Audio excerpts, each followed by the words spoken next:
Hey everybody, welcome to another discussion from the Can My Dog Studios. Nikki White, Robert Semrow. Yeah. We're going to talk about a question that came in about leash laws. And we get in a lot of varieties. Doesn't really fit the Can My Dog, but I know just, and that's why we're like, stop, give me it. Stop. Let's film this on a discussion. And yes. You know, and that's why we really appreciate you guys sending these types of questions. But let's talk about leash laws. Now, I know you immediately lit up and were like, oh my, and I'm like, whoa. So fire away. All right, leash laws. So I get it. I really get it, okay? I want my dogs to run free all the time and be animals and just be free. But that can't happen in regular society. If you have a backyard, fantastic. If you have a place where it's safe for your dog to run free, I think that's beautiful. But when you live in a condensed area, having your dog off leash is not only a danger to your dog and you, it's a danger to the other people as well. And your dog might be friendly, right? Sure. I hear it all the time. Oh, it's okay, he's friendly. And I yell back, my dog isn't, you know?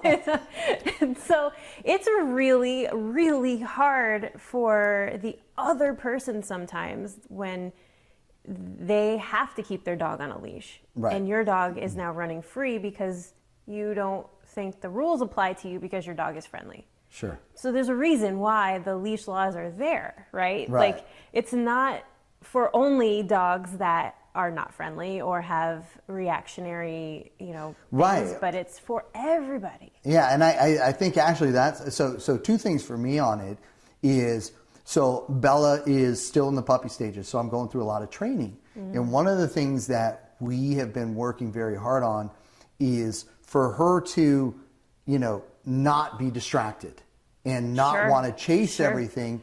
And part of that is not engaging when she's on leash. Stay focused, stay with me. Where we live, it's ironic, and you know where we live. And because where do we live in Southern California. Yeah, well, and I happen to live in a unique area right now where there are gates around the entire community of about 10 homes. And so what's really interesting is my neighbors, like, it kills me because there's not even collars on the dogs. They're just so reliant on these big gates and the dog's not calling. I cannot tell you how many times I've had to go and get their dog off of Main Street, bring it back in, and you know, they'll be like, oh, thanks, he would have come back in anyway. And I'm like, oh my God, that semi or that car coming down the road doesn't know that. But so, you know, we're walking, it's so funny because I'll have Bella on the leash and I have 3 other non-leash dogs in the community walking with us. And so, you know, she's just like, hey, I want to be off. And it's very difficult because I get it. It's like, hey, there's a reason Bella needs to be on the leash, because if not, I don't trust her not to ever come back. Right. And that's that secondary part of it, as you were talking about. It's like, if you've got an area, you know, in the backyard, we have a beautiful backyard. She has the run of the entire thing. The other dogs in the community come down, they'll go in the backyard, everybody plays. We've gone to dog parks. They've been properly introduced to each other too. Let's not forget that, you know. Oh, that's a great point. They don't just like mosey on in and say, oh, okay, we're not going to fight with each other. Right. You have had you take the proper steps to introduce them so they get along. Yeah. You know? No, it's a great point. And I mean, when you think about the leash laws as well, look, there are people who are scared, right, of any kind of animal. They've had a bad experience with a dog. You know, Zoe was a German Shepherd mix, and people, oh, German Shepherds are so mean. And I'd be like, oh my God, they're so docile and they love, and Zoe's just a love. The minute you touch her, she's a statue. But that person doesn't know that, right? And they're giving off, I'm scared, I'm stressed. When they're scared, the dog gets scared. You know right where I was going, because that's the truth. And that's that whole thing, right? Everybody gets all wired up. And like you said, if you've got a dog who's also skittish, Sugar was skittish. She didn't like any dog coming up to her. And she also had the whole notion of she was a protector of us. If it was just her and I, it was a different walk than it was her, I, and my daughters. Because if my daughters were with, Sugar was on full alert.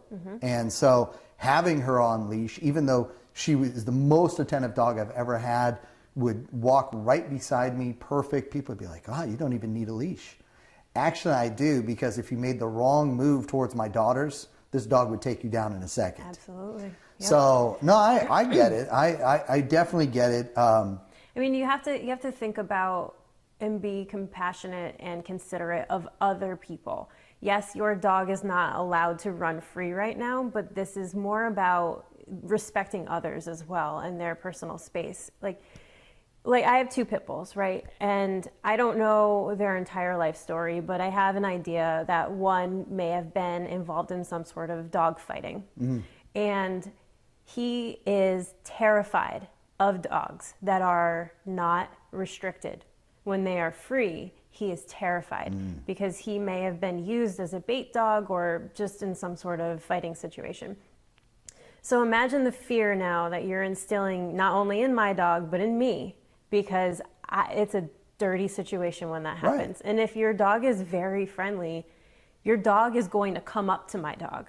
And while your dog may not have a mean bone in his body, my dog is terrified. And what do dogs do when they're terrified? Fight or flight. Yep. Right? And my dog is one of those dogs that will kill or be killed. Right. He will not allow that, Right. And so he gets really, really nervous when there are dogs that are running free that he can see in the distance, and he starts to react.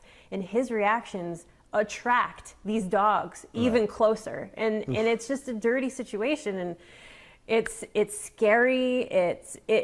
The whole nine. So if you're especially in a congested area, like I live in Newport Beach in California, and it's on the beach. Everybody lets their dogs run free, which is against the law.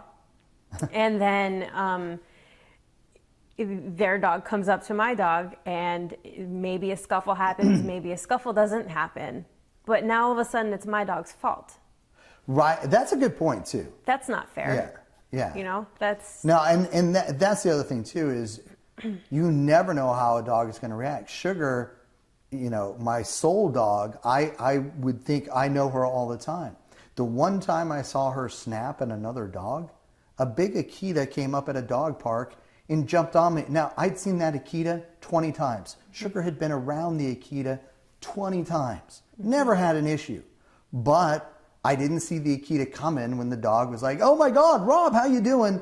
Jumped, hit me in the back, and I went forward. Yeah.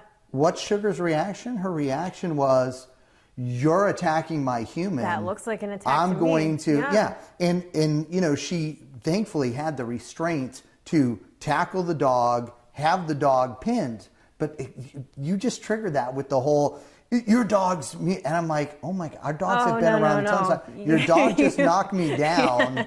Yes. I'm not mad about that. You can't be mad that my dog wants to break it up and protect it. That your dog wants to be a dog, right. By the way. Well, that's the other thing too, right? Yeah. I don't know. I get really passionate about this. But I was in an off leash, and that's the other thing is there are perfectly appropriate places. Absolutely. To have off leash. Dog parks. Yeah. I might not ever bring my dog to one. That's a whole other topic we can talk about. But there's a great place. Or now there's even this new company, I don't know the name of it, where it's like an Airbnb, and you can rent your backyards out.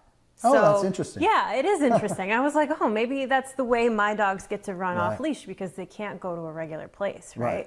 And maybe, like these people, they have to have fenced off backyards, and they have to be like no other animals, but they can rent it out so that people that need a private backyard for their dogs, they run free. Well, and it's funny you say that, because so one of my friends had a kind of a herding dog, and that's what they did. They would say every other week they would go. There was 2 different locations where they could herd sheep and run in the fields. And I remember the first time I went with, and it was like, I hope the dog comes back, because this is about 12 acres and we're trusting. And time of the life for that dog. The minute that collie was released, boom. And just out running, and it was beautiful to watch. There's nothing more than I love more than watching a dog run free. Yeah, just pure joy. Yeah. And she came back. It was wonderful, and it became something regular that they did. I certainly wouldn't do that with Bella, though. I would be traipsing the 12 acres trying to track her down. Sugar would have absolutely done it. Zoe, I don't know that she would have loved it that much. It's about what their recall is like too. Yeah. You know, I have one dog that doesn't listen for anything, and I've tried. I've gotten in training, and then I have Laker, the one that has these off-leash issues, who listens to every single thing I say. Right. But I can't trust us being alone with other off-leash dogs. Right. You know, and Well, he has to be very, very properly introduced. And even on leash, there are issues as well, because Yeah. there are people who, I think you just hit on a really good thing, is they're not as confident, and so it extends, and we've seen it on TV shows and we see it in person all the time, where it's like, yeah, your dog's on a leash, but way out of control. Yeah. And that chaos whirling dervish is coming right towards mine. And that's why it's so important that one of us in this process has, and that control's not the right word, but, you know, has calm, has, you know, the ability to avoid a bad situation. You know, we talk about that all the time is, you know, I'll say something to my kids and they'll be like, oh, Dad, you're always, and I'll be like, I'm trying to avoid a worse outcome. It's like set yourself up for success, right? Set Exactly. your dog up for success. Yeah. It sucks when you're trying to set your dog up for success by not going to the beach, Right. by not going near the entrance to the beach, or any place that has a long stretch of grass, which is like, you gotta take your dog out, right? You gotta take him for a walk. And then you can't even set yourself up for success because it's so unpredictable that everybody else around you doesn't think they have to follow the law. Right. It is a law in New Yeah, I mean, and that's the other thing too, though, is whether it's a law or not, it's just safety purposes. It's you know? like common safety practices. I one of the most vivid, horrific memories I have with my daughters is driving to school one day, and I have a leash in my glove box, and it's so funny. Yeah, I keep my several mom in taught my me car, that. too. Yeah, for that stray dog, and sadly, we were at the light and we saw a dog we knew from not our neighborhood, but just the path that we go to school. We've seen that dog with its brother dog and the owners, so we know they love them. And this dog's out and running, and my daughters and I literally, like, when we make the turn, we gotta, you know, let's get the dog because it's got to be here somewhere in this neighborhood, and they just don't know. And the darn dog got hit, and it was, I mean, I don't know who was And crying I'm and sure it screaming was an more. accident, Oh, it was but it's absolutely. like- And the person jumped out immediately, didn't see it. But here was the thing, right? No leash, complete freedom. Some animals, you know, Sugar was a great example of that. She'd get out of the backyard. She and Zoe would go right back to the front door. You know, practically ring the doorbell to come back in. So I didn't have a big worry. Bella, completely opposite. We had a beautiful German Shepherd that my parents and my brothers had. That dog would walk off leash with them to school. She would walk almost a block behind. My parents lived in Texas in a rural area. Yeah. Fair enough, no leash needed. Right. And that dog knew, and everybody knew. And, you know, my mom would be behind anyway watching. But, you know, the first time I ever saw it, I was like, Mom, why is she not on a leash? And then I walked, and it was just like, you know, oh, if I try and put a leash on her, we're going a different way. She, you know, but it's the safety of everybody. It's just common practices. If it's the law, it's the law. It's there for a reason. But it's no different. I mean, I know you and I have gotten the questions, and we definitely got to do those of, you know, why does everybody think they can touch my, you know, therapy dog and my dog, yeah. a working dog? And I'm so offended. I had an experience where I couldn't touch the. It's kind of all wraps into boundaries. Yeah, that's You a great know, point. like boundaries in general. Yeah. You know, if you've got a leash boundary, or you've got a don't touch my dog boundary, or whatever it is, it's about how does the human hold on to those boundaries for you and your dog? Right. How do we keep those walls up? Yep. Because they're for safety. You know? Now, great topic, spurred on by questions that you all sent. So keep the questions coming. If they want to reach out to you, how do they do that? Life with Laker on Instagram. And you can reach out to me on all the different social media networks as well as the web at Pet World Insider. Thanks for joining us for another conversation.